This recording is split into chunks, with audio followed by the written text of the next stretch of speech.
우리 내가 하나님의 말씀을 함께 봉독하도록 하겠습니다. 신명기 1장 19절에서 33절까지의 말씀입니다. 우리 예수를 향해서 예수님 때문에 행복하세요라고 인사하도록 하겠습니다. 예수님 때문에 행복한 하루 되시길 바라겠습니다. 아멘. 모든 믿음의 여정은요, 항해와 같다라고 할 수가 있을 겁니다. 늘 일렁이는 이런저런 크고 작은 파도 때문에 참 변화무쌍한 것이 바로 삶이라고 할 수가 있겠죠. 주님의 말씀을 경청하는 항해사는 그러한 파도가 있는 삶이라 할지라도 그런 풍랑 속에서도 굳건하게 항해를 이어갈 수가 있습니다. 말씀이 우리를 이끌어가기 때문이다라는 거죠. 여러분, 정탐꾼 하면 무슨 의미일까요? 원래는 히브리어의 동사로 되어 있어요. 뜻이 돌아다니다, 걷다, 이런 뜻이에요. 딱 뭔가 어울리지만 우리가 쓰고 있는 스파이와 느낌은 조금 다르잖아요. 이제 파생되어서 확장되어 이제 설명이 되는 거거든요. 가나안 땅을 돌고 돌다가 이제 정탐꾼이라고 하는 사람들은 뭘 하는 사람이죠? 적군의 동태를, 군대의 규모와 방어 시설, 전쟁 준비 상태, 물과 식량들을 어떻게 준비했는지를 찾아서 정보를 캐오는 겁니다. 그 중에 하나가 또 뭐가 있냐면 적진에 헛소문을 퍼뜨리는 거예요. 헛소문을 퍼뜨리는 겁니다. 그래서 혼란스럽게 만드는 거죠. 그런 임무를 담당하고 있는 것이 정탐꾼이라고 할 수가 있습니다. 성도 또한 정탐꾼이에요. 10명의 가나안 땅에 들어갔던 이 불신의 정탐꾼은 아닙니다. 성도는 세상을 향해 파송받은 정탐꾼으로 세상을 지배하려고 하는 사단이 가지고 있는 허점들을, 거짓된 것들을, 진리를 그곳에 퍼뜨리는 거죠. 우리가 가지고 있는 진리를, 우리가 가지고 있는 복음을 퍼뜨려서 세상 사람들이 사단의 그 품에서 벗어나 진정한 자유를 만들게 해주는 것, 이 복음의 정탐꾼으로 우리가 세상 곳곳에 세워진 줄로 믿습니다. 이 남은 3일간도요, 복음의 정탐꾼을 살아야 돼요. 보냈더니만 거기서 이것도 없네요, 저것도 없네요, 불평불만하고 와가지고 하나님 앞에 원망하는 것이 아니라 보냄받은 그 자리에 가가지고 이 복음의 진리를 선포함으로 말미암아 많은 사람을 진리의 길로, 생명의 길로 인도케 하는 사람, 그 사람이 바로 복음의 정탐꾼이라는 것을 기억하시고 또다시 허락하실 삶의 간의 삶 가운데 복음의 정탐꾼의 삶을 사시기를 축원합니다. 아멘. 15절부터 25절 말씀으로 한번 가보겠습니다. 모세가 백성에게 가데스 바네아에서 가나안을 정탐한 일을 상기시키고 있습니다. 첫 번째 21절에 가데스 바네아에서 모세는 백성에게 무엇이라고 말을 했죠? 가나안 땅에 올라가서 차지하라, 두려워하지 말라, 주저하지 말라라고 이야기를 하고 있습니다. 22절에서는 백성은 모세에게 뭐라고 제안을 했지요?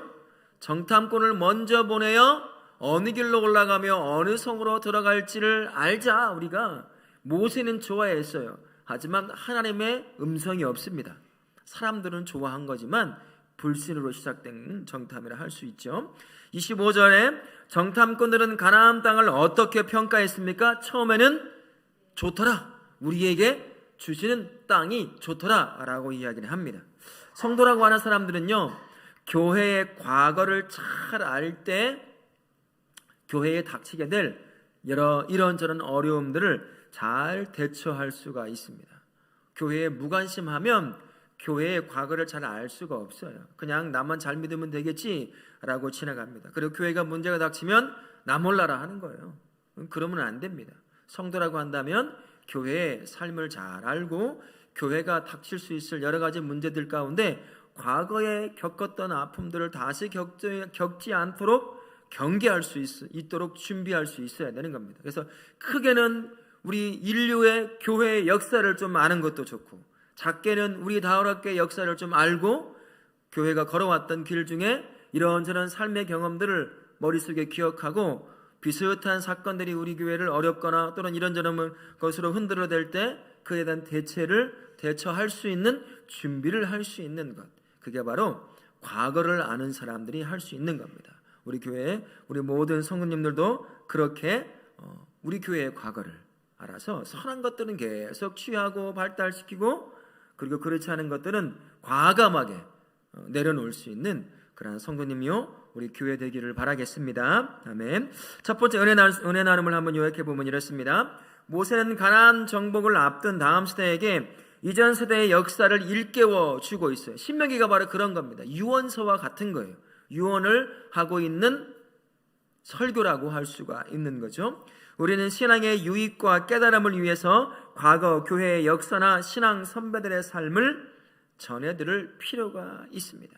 과거의 역사, 안 믿는 사람들도 인류의 역사, 자기 민족의 역사를 잊어서는 절대 안 된다라고 얘기합니다. 유럽에 가면 2차 세계대전에 그 악몽과도 같았던 이 전쟁의 기념을 다 놓아요. 해마다 독일의 총리가 그 아우슈비츠에 가서 무릎을 꿇고 회개하듯이 죄를 다시 고백하고 용서를 구하는 장면이 나와요. 우리 잊지 않겠다. 우리 민족이 타민족을 향해 얼마나 극악무도한 살인을 저질렀는지를 기억해낸다는 거예요. 우리도 그래야 되거든요. 근데 우리는 좀 어떤가요? 8월 15일 쉬는 날이지 이 정도만 기억하는 게 좀 문제예요. 우리 기억하고 우리 아이들에게 물려줘야 되잖아요. 영화로도 만들어서 얼마 전에 12.12 사태에 관한 영화도 만들어서 젊은 아이들에게 우리 역사에 그런 일이 있었구나 라고 일깨웠던 것처럼 교회도 마찬가지입니다. 교회도 역사를 알아야 한다라는 것입니다. 성도는요 교회가 하루아침에 이루어진 것이 아니라는 것을 알고 있어야 돼요. 2000년이 넘는 수많은 시간의 역사를 겪고 있던 것이 교회라고 하는 그러한 공동체라고 할 수가 있습니다. 그 시간 동안 얼마나 많은 문제를, 얼마나 많은 삶의 문제, 교회의 문제를 겪었겠습니까? 성경이 다 불태워지고요, 예수 믿는 사람들을 잡아다가 순교했습니다. 로마의 밤거리를 비추고 있는 그 가로등이 누구였는 줄 아세요? 예수 믿는 사람들이었어요. 그들을 잡아다가 가로등처럼 세워서 화형을 시켰습니다. 그걸 피해서 카타콤이라고 하는 사막 한복판에 도망가서 그 땅굴을 파고 예수 오시는 날을 기대하며 그렇게 살았어요. 그렇게 병들어 다 죽었던 것이 교회가 겪어왔던 역사였습니다. 그러나 교회는 죽지 않았죠. 2000년 동안 여전히 살아서 한 영혼을 변화시켰습니다. 그 영혼이 한 가정을 변화시켰고요, 그 가정이 한 나라를 변화시켰습니다. 북유럽에 그런 나라들이 참 많아요. 이 아시아에서도 대한민국이라고 하는 땅도 그 땅의 하나에 속하는 것입니다. 교회는 여전히 살아있어요. 왜 교회가 살아있는 걸 알 수 있을까요? 과거의 역사를 보게 되면 교회라고 하는 것이 무엇인지 정확하게 고백되어 지켜져 왔기 때문이라는 것입니다. 교회의 머리가 누구죠? 예수 그리스도십니다. 그러면 교회는 예수님의 머리이신 예수님의 몸이에요. 다른 말로 하면 교회의 주인은 누구란 말이죠? 예수님이라고 할 수가 있습니다. 그래서 세상이 아무리 공격해와도 머리이신 예수님이 교회의 주인이기 때문에 살아계신 하나님이 그분의 교회의 몸, 그분의 몸을 지켜내기 때문에 그 어떠한 공격을 받는다 하더라도 결코 죽지 않는 거예요. 만약에 사람이 주인이었다, 교회는 벌써 없어졌습니다. 사람이 주인 노릇하고 행세했다면 벌써 교회는 없어. 지금도 우리도 볼 수가 있어요. 교회를 자기 것인 양, 목사가, 장로가, 집사가, 권사가, 성도가 자기 것인 양 주무르려고 하면 그게 반드시 무너집니다. 끝나요. 그러나 능력이 없는 사람들이 모여 있어도 그 교회가 머리이신 예수님이 그 교회의 주인이라는 것을 인정하고 받아들이는 교회는 아무리 세상의 공격을 당해도 결코 죽지 않습니다. 그게 교회 역사에서 우리에게 보여주는 첫 번째 교훈이에요. 우리 교회도 누가 주인이 되어야 될까요?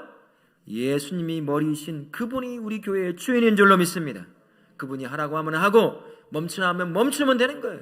그러면 우리 교회는 사는 것입니다. 그리고 살 뿐만 아니라 살려내는 교회로 세워지게 되는 것이죠. 뿐만 아니라 수많은 위대한 믿음의 선배들은요, 다 교회를 통해서 구원받고 위대한 신앙의 선배로 세워지게 되는 것을 볼 수가 있습니다. 어느 누구 하나 교회를 떠나서 예수님을 만나 구원받아 위대한 신앙인으로 성장한 사람 한 명도 없어요. 모두가 다 교회라고 하는 공동체를 통해서 예수를 만나 구원의 큰 기쁨과 그 가운데 성령 하나님의 감동 가운데 생명을 내걸고 복음을 향해 이 땅을 향해 뛰쳐나갔던 사람들이 다 우리가 알고 있는 믿음의 선배들이에요. 저 먼 나라 갈 필요도 없이 이 땅도 마찬가지였습니다. 교회라고 하는 곳을 통해서 구원이 선포가 되는 것입니다. 그리고 그 안에서 복음을 통해 구원을 받아서 위대한 믿음의 사람으로 세워지게 되는 거예요. 우리 다학교 다음스트 아이들도 마찬가지가 되어야 될 것입니다. 이 안에서 교회 안에서 복음이 선포되므로 이 아이들이 복음을 통해 예수 그리스도를 만나 믿음을 가지고 구원의 감격을 누릴 뿐만 아니라 이 땅과 열방을 위해 하나님 나라를 위해서 귀하게 준비되어 위대한 믿음의 사람으로 우리 아이들이 세워질 수 있어야 한다라는 겁니다. 그래서 교회로 끌고 와야 되는 거예요. 어떻게 해서든지 간에 교회를 끌고 와야 됩니다. 밖에만 내돌면 복음을 접할 기회가 없어요. 별로. 밖에 얼마나 재밌는 게 많은데요. 신호등 하나만 넘어도요, 이 아들 갈 곳이 많아요. 제가 목포 살 때는 애들이 갈 곳이 없었어요. 주변에, 학교 주변에 하나도 없었거든요. 멀리 가야 되는데 어리니까 못 갔어요. 근데 지금은요, 집 밖에만 나가면 놀 것이 많은 거야. 여기저기 막 쏟아나다녀요. 아침에 나갔다 내가 오후 5시에 들어와요. 한 번도 그러지 않을 때가. 어디 가서 복음을 만나고 예수를 만나겠어요? 교회 안뿐입니다. 이 아이들이 하나님의 손에 붙잡혀 귀하고 멋지게 쓰임받기를 원하신다면 교회 안으로 끌고 와야 돼요. 그래서 어떻게 해서든 간에 복음을 접하게 하고 그 가운데 구원의 감격을 누리게 만들어줘야 된다는 것입니다. 그래야 위대한 믿음의 사람으로 세워져 하나님께 기쁘게 쓰임받는다라는 것을 교회의 역사를 통해서 우리에게 가르쳐주고 있습니다. 또 한 가지로는 교회에 선포되는 생명의 진리인 복음은 언제나 교회를 통해서 전달되었다라는 사실입니다. 구원이라고 하는 것은 교회를 통해서 선포가 됩니다. 교회를 통해 복음이 선포될 때 구원이 그 한 영혼에게 임하게 되어 있다라는 거예요. 교회를 떠나서는 절대로 구원이 선포가 될 수가 없습니다. 복음이 선포가 될 수가 없습니다.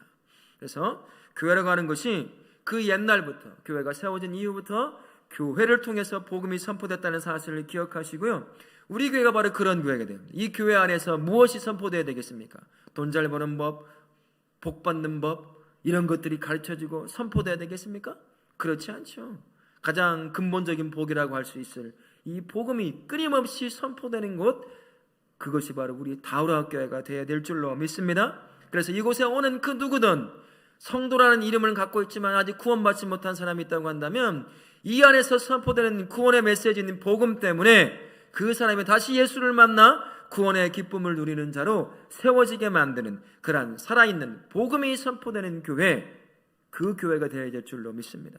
과거에요, 그렇게 해서 수많은 사람들이 구원을 감격을 누리고 생명과 모든 걸 내려놓고 이 나라 저 나라 배를 타고 가다가 죽기도 하고 그러면서도 복음을 들고 온 세계에 퍼져서 지금 저와 우리가 복음을 누리고 있는 거예요. 그런 사람들 때문에 교회를 통해 선포된 복음을 영접해 그것을 통해 구원을 얻은 자들이 그 감격에 겨워서 도대체 어떻게 할지 몰라서 선교사로 나왔던 사람들 때문에 저와 우리가 구원을 누리고 있다는 사실을 기억하실 수 있기를 바랍니다. 이 모든 것들이 바로 교회에 일어났던 수많은 역사 가운데 일어났던 것들을 통해서 보고 배워서 아는 거예요.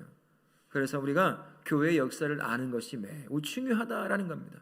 좋은 역사도 있고 나쁜 역사도 있습니다. 그것들을 배워서 좋은 것은 계속 취하고 나쁜 것은 내려놓을 수 있어야 한다라는 거죠. 그리고 믿음의 선배들이 가르쳐주고 있는 교회에 대한 진리를 마음의 새김으로 말미암아 우리 교회를 지켜내야 할 뿐만 아니라 나의 믿음도 지켜낼 수 있어야 한다는 걸 기억하실 수 있기를 바라겠습니다. 아멘. 26절부터 30절까지 33절까지의 말씀을 한번 보겠습니다. 모세는 백성에게 조상들이 하나님을 원망한 것과 자신이 그들을 설득한 일을 상기시켜 줍니다.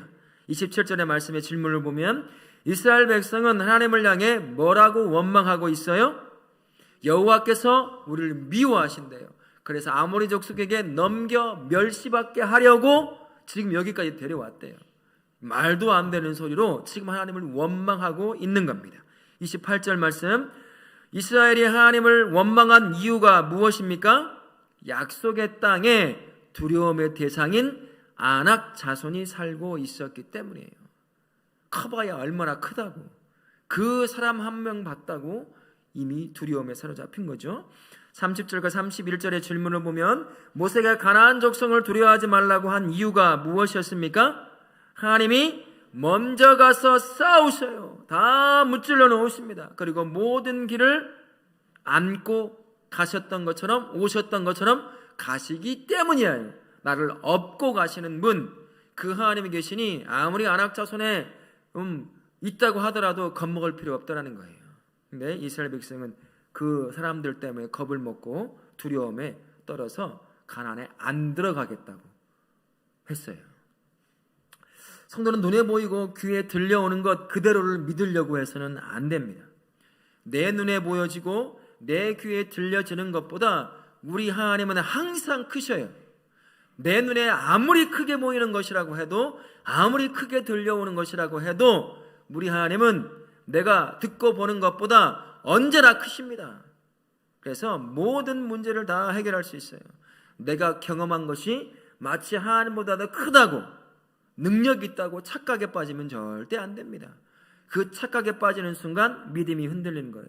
하나님을 원망하게 되는 거고 삶을 원망하게 되는 것입니다. 주저앉는 거죠. 두려움에 사로잡혀 이도저도 못하고 주저앉아 있는 불쌍한 인생이 돼버리고 만다는 겁니다.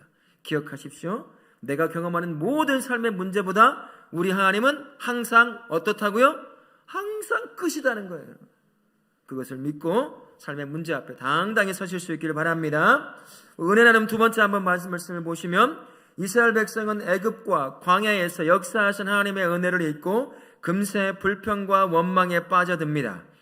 성도도 은혜를 망각하고 불평과 원망의 말을 할 때가 어떤 일 때문인지를 파악하고 다시 넘어지지 않게 해야 한다라는 거죠. 성도는 언제든요 넘어질 수 있는 존재임을 기억하는 것이 가장 첫 번째 우리가 알고 있어야 하는 겁니다. 어제까지, 지금 이 순간까지 은혜를 경험하고 기적을 경험했어도요 우리는 여전히 죄 가운데 있는 죄를 품고 살아가는 유혹에 약한 존재입니다. 그 큰 은혜를 경험하고 그 큰 기적을 경험해도 언제든 넘어질 수 있는 존재가 저와 우리라는 거예요. 여러분 아시는 것처럼 출애굽 가운데 이스라엘 백성이 얼마나 많은 기적을 경험했습니까? 그래서 우리가 그들이 얼마나 연약하게 넘어지는지를 보고 배울 수 있어야 돼요. 전무후무한 기적들을 경험했던 민족, 그게 가나안 땅을 향해 나아가던 이스라엘 백성들이었습니다. 앞으로도 그렇게 경험할 사람들은 아무도 없을 거예요. 그 많은 것을 경험합니다. 그러면 우리 상상을, 저도 항상 상상을 해보는데, 그 정도 경험했으면 애증하는 문제가 닥쳐도 흔들리지 않을 것 같잖아요. 홍해를 건너왔어요. 그 큰 홍해가 갈라서 마른 땅으로 걸어온 그 하나만 경험을 해도 이제 무슨 문제가 닥쳐도 하나님만을 붙잡을 수 있겠다 생각을 했는데 어떤가 이스라엘 백성이요? 기회만 되면 하나님을 원망했어요. 모세를 돌로 쳐 죽이려고 하고 아론을 돌로 쳐 죽이려고 했습니다. 오늘도 보세요. 원망한다고 하잖아요. 이게 바로 이스라엘 백성이었어요. 우리도 똑같습니다. 조금만 문제만 닥치면 불평하고 불신하고 원망하는 것이 저와 우리가 될 수 있다는 것. 그 많은 기적들을 경험한 이스라엘 백성들을 통해서 우리가 배워야 합니다. 뭘 배워야 될까요? 성도가 살다 보면 종교 생활이라고 하는 관점에서 이 신앙생활을 접근하려고 할 때가 있어요. 종교라고 하는 것은 이성을 뛰어넘는 거라고 보통 우리가 생각하죠. 물론 맞아요. 그러나 신앙이라고 하는 것을 보면 이성도 다 포함하고 있습니다. 우리 이성적 생각도 판단도 다 이 신앙생활에 포함되어 있어요. 그런데 이것을 잊어버리고요, 딱 분리시켜서 신앙생활을 한다라고 하면 마치 신비로운 체험을 계속해야 된다고 생각하는 착각에 빠져 있을 수가 있어요. 그렇지 않다라는 것입니다. 이스라엘 백성 보세요. 그 많은 기적을 경험했잖아요. 우리는 한 번쯤 경험해보면 좋겠다라고 하는 것, 이 사람들은 매일같이 40년 동안 다 경험하고 살았던 사람들이에요. 그 많은 경험을 했으면 우리보다 믿음이 더 좋아야 될 거 아닙니까? 근데 우리보다 더 잘 넘어지는 것 같잖아요. 우리도 똑같이 넘어지면서. 그래서 성도라고 하면 그것을 추구하면 안 돼요. 하나님께서 경험하게 만드실 때가 있어요. 갈급함으로 기도하며 나아가다 보면 성령의 이끄심을 경험할 때도 있고, 치료함을 경험할 때도 있고, 해결함을 경험할 때도 있어요. 내가 계획하고 이성적으로 판단을 해도 아무리 해도 이해가 안 되는 방식으로 나의 삶의 문제 앞에 역사하셔서 그걸 경험케 하실 때가 있어요. 그러면 감사함으로 그걸 경험하면 되는 겁니다. 근데 그것을 가지고 그게 마치 신앙생활의 전부인 것처럼 그걸 경험하려고 막 그것만 추구하는 거예요. 추구하고 있는데 병 고침의 역사가 안 일어나네. 돈벼락이 안 떨어지네요. 인연이 아프네 여기저기가. 그러니까 원망하는 거예요. 실망하는 거예요. 나를 사랑하지 않나 보네. 살아계시지 않나 보네. 왜 그럴까? 계속 그러는 거죠. 하나님께서 하해 주실 때가 있는 거잖아요. 그렇지 않고요. 바울처럼 평생 그 아픔을 끌어안고 살아가야 될 삶도 있어요. 근데 그것이 그 경험이 신앙의 전부라고 생각하고 그것만 추구하다 보니 이스라엘 백성처럼 기회만 되면 원망하고 불평하고 불신 가운데 나아가는 거죠. 한숨 짓고 주저앉는 그러한 삶이 된다는 겁니다. 신비한 체험을 하나님이 주시면 감사함으로 경험하지만 그것이 신앙의 우선순위가 되어서 그것을 체험하려고 하지 마시기 바랍니다. 모세를 통해서 하나님이 계속해서 이스라엘 백성들에게 반복한 게 있어요. 야, 너 나를 계속 경험해야 돼. 기적을 경험해. 무엇을 경험해. 그렇게 말씀하셨을까요? 모세 입을 통해서 뭘 계속 이스라엘 백성들에게 말씀하셨어요. 반복해서. 뭔지 아셔요? 율법이었어요. 규례였습니다. 모든 명령이었어요. 경험이, 신비적 기적의 경험이 이들의 믿음을 크게 만들었다고 한다면 모세의 입을 통해서 이런 기적을 계속 경험하라고 말했을 겁니다. 하지만 그렇지 않았습니다. 계속해서 모세의 입을 통해서 경험하게 만드신 것은 다른 것이 아니에요. 하나님의 말씀을 떠나지 못하게 했어요. 율법을 떠나지 못하게 했어요. 그것만 붙잡고 살라고 했어요.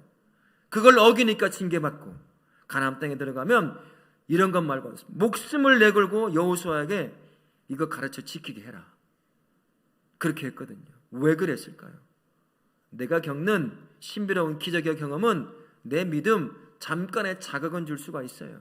그러나 내 믿음 지켜내지 못합니다.